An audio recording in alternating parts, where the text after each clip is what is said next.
Bonjour à tous. Dans cette vidéo, nous allons parler des phobies. C'est quoi des phobies? Les phobies sont des peurs déclenchées par certaines situations pouvant nuire à la capacité d'adaptation d'une personne ou la mener à complètement éviter la situation. Bien que, normalement, ces situations ne soient pas dangereuses ni terrifiantes, elles peuvent susciter une anxiété intense chez les personnes atteintes de phobie. On estime qu'une personne sur 10 aura des phobies au cours de sa vie. Des personnes habituellement calmes et raisonnables peuvent devenir paralysées par la peur lorsqu'elles font face à des situations bien précises. Les phobies peuvent se classer dans de nombreuses catégories, à savoir la phobie sociale qui est une tendance à éviter des situations sociales à cause d'une timidité extrême ou de la crainte de ressentir de la gêne en public. La phobie sociale touche autant les hommes que les femmes. Elle apparaît souvent dans l'adolescence ou dans l'enfance et s'accompagne parfois d'autres troubles anxieux ou d'une dépression. L'agoraphobie est la peur d'aller dans des lieux publics, y compris la peur des espaces ouverts et de la foule. L'agoraphobie frappe surtout les femmes, fréquemment au début de leur vie adulte. Les phobies spécifiques ou isolées regroupent de nombreux types de réactions de peur intense, notamment la peur des animaux. Par exemple, des araignées, arachnophobie ou des serpents. Ophidiophobie, la peur de certains éléments naturels de l'environnement. Par exemple, de l'eau, hydrophobie, des lieux élevés. Acrophobie, la peur engendrée par certaines situations. Par exemple, la peur des lieux clos ou des ascenseurs. La claustrophobie, la peur de blessures, la traumatophobie, inspirée par des situations potentiellement dangereuses, réelles ou imaginaires, comme la peur de voler. L'aviophobie. D'autres phobies, par exemple la peur des bruits, la sonophobie et la phonophobie. Ces peurs touchent 2 fois plus de femmes que d'hommes et ont tendance à se développer dans l'enfance ou au début de l'adolescence et à persister dans l'âge adulte. Quelles sont les causes de phobie? Les phobies sociales et les phobies spécifiques se retrouvent parfois parmi les membres d'une même famille, ce qui indique la présence d'un facteur génétique. Certaines personnes naissent avec une prédisposition à l'anxiété, ce qui leur donne une tendance particulière aux phobies. Les phobies peuvent se développer en réponse à une pression ou à la suite d'un événement traumatisant. Dans d'autres cas, cependant, des peurs irrationnelles peuvent se développer sans aucun événement déclenchant. Les adultes reconnaissent généralement que leurs peurs sont irrationnelles et excessives, et cela peut constituer un facteur d'isolement. La personne concernée ne parle probablement pas ni à ses amis, ni aux membres de sa famille d'une peur qu'elle juge ridicule. Les phobies font aussi naturellement partie du processus de développement. La plupart des enfants passent par des périodes où ils ont peur de l'obscurité, c'est-à-dire du noir, des monstres ou encore des inconnus. Beaucoup d'adolescents ressentent aussi de l'anxiété au sujet de l'image qu'ils projettent et de la façon dont ils sont perçus par autrui.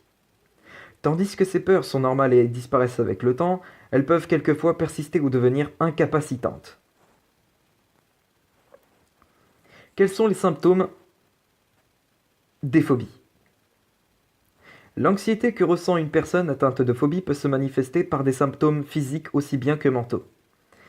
Sur le plan mental, l'anticipation d'une situation particulière ou le désir d'éviter cette situation peut inquiéter une personne au point de perturber son sommeil, de la fatiguer et de la rendre irritable ou même de lui créer de la difficulté lorsqu'elle devrait concentrer son attention sur autre chose. Sur le plan physique, l'anxiété liée à la peur peut provoquer une transpiration abondante, une respiration laborieuse, une accélération du rythme cardiaque, des étourdissements ou même un évanouissement. L'anxiété peut aussi causer une tension ou douleur musculaire, nuire à la digestion et entraîner une diarrhée par exemple. On peut identifier des phobies particulières lorsque la peur suscitée par certaines situations ou leur simple évocation est assez forte pour que les gens perdent leur capacité d'y faire face. Les efforts déployés par ces personnes pour éviter les situations redoutées peuvent devenir débilitants et perturber gravement leur vie. Les attaques de panique peuvent dégénérer en phobie. Le trouble panique est caractérisée par des sentiments récurrents d'extrême terreur et panique combinés à une inquiétude constante au sujet de la possibilité d'avoir une autre attaque ou par des changements de comportement causés par les attaques. Une attaque de panique peut provoquer une accélération du rythme cardiaque, des étourdissements, une perte de connaissance, de la faiblesse ou des sueurs froides. Ces crises de panique peuvent se produire à n'importe quel moment de la journée ou de la nuit et s'accompagnent souvent de nausées, de vomissements, de douleurs thoraciques, d'une perte de toute notion de réalité et de contrôle. Le trouble panique n'est pas une phobie, mais un trouble anxieux. Cependant, une attaque de panique dans un ascenseur peut entraîner la peur des ascenseurs ou des lieux clos. La claustrophobie, la peur d'une attaque de panique dans des lieux publics, peut mener une personne à éviter ces endroits, d'où la survenue d'une agoraphobie. De même, les attaques de panique peuvent devenir des symptômes de phobie, et l'exposition aux choses ou aux situations redoutées est susceptible de les déclencher. Il existe deux types de phobies sociales. En général, la phobie inclut toutes les situations sociales en dehors du cercle familial et peut être associée à une faible estime de soi et à la peur des critiques. Le fait d'éviter des situations sociales mène souvent à l'isolement. Par ailleurs, on observe un autre type de phobie sociale parmi les personnes qui sont normalement à l'aise dans des situations sociales informelles, mais qui deviennent excessivement nerveuses, anxieuses et agitées lorsqu'elles sont le centre de l'attention. Ce genre de phobie touche les personnes qui doivent agir ou parler en public, même lorsqu'elles ont déjà l'habitude d'être sous le feu des projecteurs. Sœur Laurence Olivier a commencé à avoir le trac alors que sa carrière de comédien était déjà bien établie. L'agoraphobie survient dans la plupart des cas lorsqu'une personne croit qu'elle n'a aucune issue ou aucune possibilité de s'échapper vers un lieu sûr, habituellement sa maison. Les personnes atteintes d'agoraphobie sont effrayées à l'idée de se retrouver dans des lieux publics, des magasins, dans une foule ou encore de voyager seules. Elles sont sujettes à des attaques de panique lorsqu'elles doivent sortir seules. La phobie peut regrouper différentes peurs qui se chevauchent et il en résulte une peur excessive de quitter la sécurité du domicile. Pour cette raison, l'agoraphobie est considérée comme le plus incapacitant des troubles anxieux. Les phobies spécifiques atteignent généralement les jeunes adultes et si elles ne sont pas traitées, elles persistent pendant de nombreuses années. Lorsque les personnes atteintes parviennent à éviter facilement les situations phobiques, les répercussions de leur phobie sur leur vie ne sont plus aussi considérables. Cependant, lorsqu'elles doivent prendre des mesures excessives pour éviter certaines situations, la phobie devient un obstacle à leur fonctionnement normal. Il faut absolument que ces personnes recherchent de l'aide. Des médicaments ou différentes formes de thérapie permettront à ces personnes de travailler et de mener une vie normale.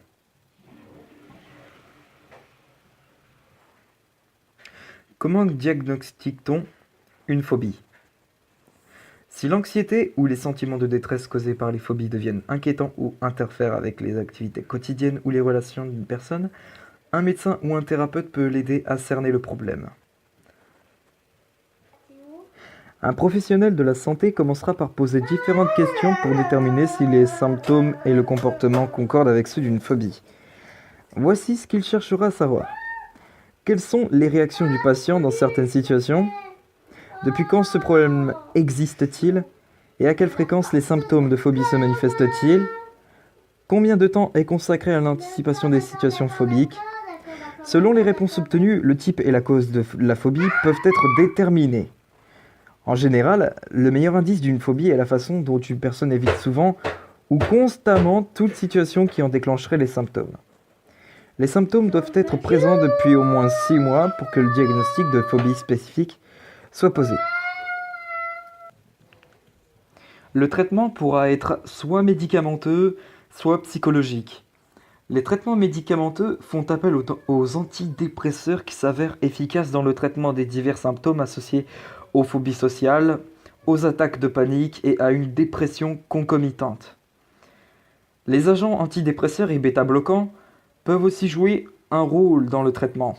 Les médicaments disponibles sont les inhibiteurs spécifiques du récaptage de la sérotonine, les ISRS, qui modifient le taux de sérotonine dans le cerveau et produisent un plus petit nombre d'effets secondaires que les autres antidépresseurs. Les antidépresseurs tricycliques utilisés à faible dosage, dont l'usage s'est répandu dans le traitement des troubles anxieux, cependant ces médicaments produisent des effets secondaires comme des étourdissements, de la somnolence, une sécheresse de la bouche et un gain de poids. Les inhibiteurs de la monoamine oxydase, ou IMAO, donnent de bons résultats dans le traitement des troubles de panique et des phobies sociales. Ces médicaments exigent du patient qu'il se soumette à un régime alimentaire restrictif parfois difficile à suivre, mais l'inobservation de ce régime pourrait entraîner de très graves réactions. Les bêta-bloquants, normalement utilisés dans les traitements des maladies cardiaques, sont efficaces dans le traitement de la phobie sociale. Ils sont spécifiquement prescrits aux personnes qui doivent agir ou en parler au public et qui ont besoin d'une aide de courte durée pour empêcher que les symptômes physiques de la phobie ne se manifestent. Enfin, les benzodiazépines sont des anxiolytiques efficaces qui peuvent être utiles dans le traitement à court terme de l'anxiété pour intervenir rapidement lors d'une attaque de panique aiguë ou durant un traitement comportemental alors qu'une personne tente de confronter ses phobies spécifiques ou des situations redoutées. On ne les utilise habituellement pas pour un traitement à long terme. La psychothérapie est une intervention non médicamenteuse efficace dans le traitement des phobies sociales, des troubles de panique et des phobies spécifiques. La thérapie cognitive est une intervention psychologique spécifique, efficace dans le traitement des phobies sociales et des troubles de panique qui vise à modifier la façon de penser d'une personne tout en l'aidant à mieux comprendre les croyances de base qui sous-tendent ses peurs. La thérapie comportementale et surtout le traitement par la désensibilisation est efficace contre certaines phobies spécifiques. Les personnes qui en sont atteintes sont exposées graduellement à la situation qu'elles craignent pendant